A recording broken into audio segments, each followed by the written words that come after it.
भगवान पिता रात्रि शरदोत्फुल्ल मल्लिका विचरन्तुं मनश्चक्रे योगमायामुपाश्रितः।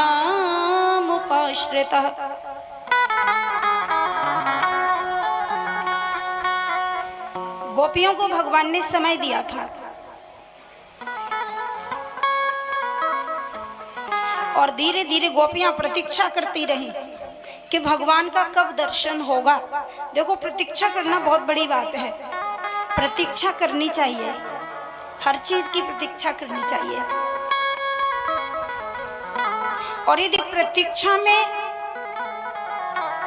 आप सदैव व्रत रहेंगे, भगवान की भी प्रतीक्षा करनी पड़ती है। हमें जीवन में 3 चीजें करनी पड़ती हैं। पहली बात तो पुरुषार्थ करना चाहिए और उसके बाद प्रार्थना करनी चाहिए, उसके बाद प्रतीक्षा करनी चाहिए। ऐसा नहीं है कि हम कोई काम करें फटाफट से हो जाए, नहीं नहीं, पुरुषार्थ करो, होगा जरूर, थोड़ा समय लगेगा। उसके बाद प्रार्थना भी करो भगवान से, प्रार्थना के बाद भी प्रतीक्षा करो। प्रतीक्षा किसने की? सबरी मैया ने प्रतीक्षा की भगवान की। बेचारी 9 वर्ष की थी, 8-9 वर्ष की थी, और 8-9 वर्ष के बाद में करीब 15-16 साल की हुई तो उसके गुरुजी पधार गए। बिल्कुल बालिका थी। उस समय गुरुजी ने कहा कि बेटी मैं तो जा रहा हूं। तो सबरी ने कहा गुरुजी आप जा रही हो, मैं कहाँ जाऊंगी आश्रम को छोड़ के, आप चल दिए तो ये सब मुझे नहीं रहने देंगे। गुरुजी ने कहा कि तुझे राम जी का दर्शन होगा। तो सबरी ने कहा कि आप तो अपने धाम को चल दिए, भगवान के धाम को, अब मुझे राम जी का दर्शन कहाँ होगा, मैं कहाँ जाऊंगी। तो गुरुजी ने कहा कि तुझे राम जी का दर्शन करने के लिए जाना नहीं पड़ेगा, राम जी स्वयं तेरे घर आएंगे, तू चिंता मत कर।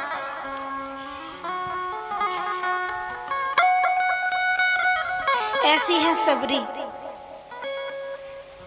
जिसने प्रतीक्षा की, जो बहुत छोटी थी। 8 वर्ष की अवस्था के बाद वही सबरी बूढ़ी हो गई, बाल सफेद हो गए, आंखों से दिखना बंद हो गया, कानों से सुनना बंद हो गया, झुर्रियां पड़ गई, शरीर बिल्कुल कमजोर हो गया है। और रोज डंडा लेकर के रास्ते में बैठती है, रास्ते को झाड़ती है, बुहारती है, साफ करती है, फूल बिछाती है, मेरे राम जी आ रहे हैं।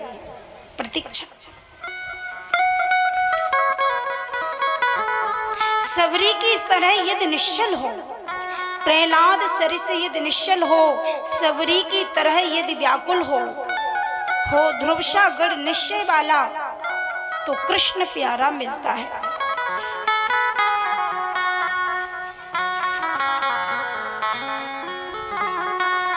सबरी मैया। और देखो सबरी की कितनी बड़ी भक्ति है कि सबरी की छोटी सी कुटिया थी, छोटी सी झोंपड़ी थी। एक छोटी सी झोंपड़ी में बेचारी वृद्ध सबरी रहती है और भजन करती है।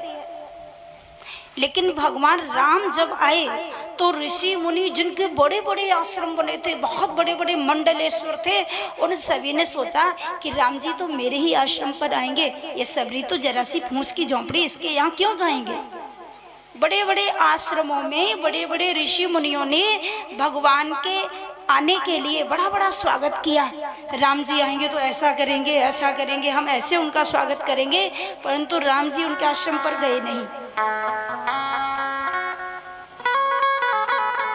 राम जी ने उस वन में आकर के सबको कहा कि माता सबरी का घर कहाँ है। और वो जो छोटी सी घास फूस की कुटिया थी ना, उसको राम जी ने आश्रम कहा। आश्रम कहाँ है? तो सभी ऋषि मुनि हंसने लगे और कहने लगे भगवान, सबरी तो एक वृद्धा सबरी है, भीलनी है, उसका आश्रम थोड़ी है, एक घास की झोंपड़ी है। आश्रम तो हम लोगों के हैं बड़े बड़े।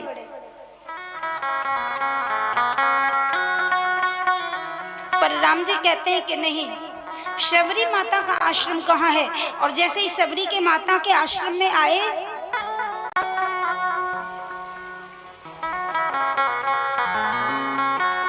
तो राम जी ने जैसे ही प्रवेश किया और सबरी को पता चल गया कि मेरे राघव आ गए, लक्ष्मण जी आ गए,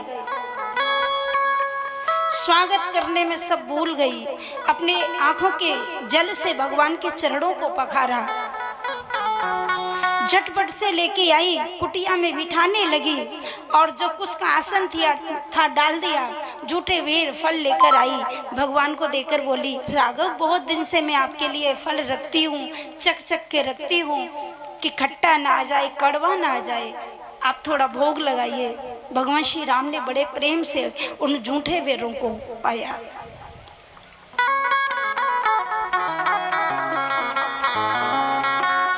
तो जहाँ प्रेम है वहीं भगवान है, जहाँ प्रेम नहीं है वहाँ भगवान नहीं है।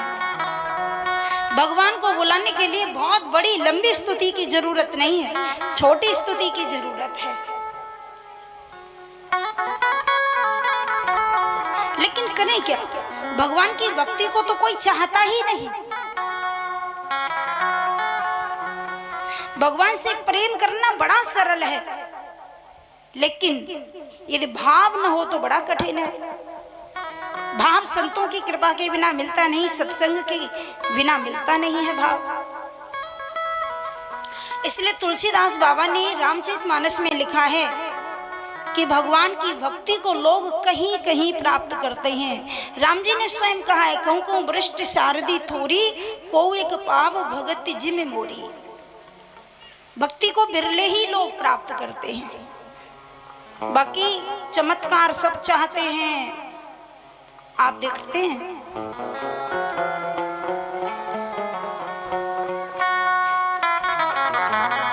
आज आप किसी को बोलो तुम राम का नाम लो, तो आदमी कहता है राम का नाम तो खूब लेते हैं, और कोई चमत्कार की बात बताओ। हर व्यक्ति चमत्कार चाहता है।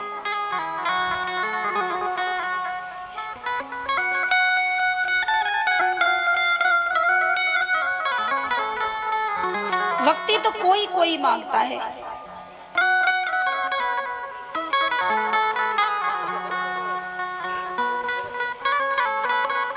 कोई घर मांगता है, कोठी मांगता है, कोई बच्चे मांगता है, गाड़ी घोड़ा मांगता है, कोई धन परिवार मांगता है। इसलिए कहा है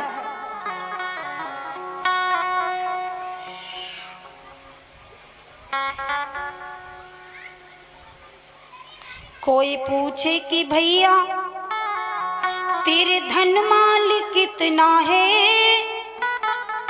कोई पूछे कि यहाँ पे तेरा व्यापार कितना है, पूछ उठता है कोई तेरे नाती पोते कितने हैं, पर ये कोई न पूछे तेरा प्रभु से प्यार कितना है।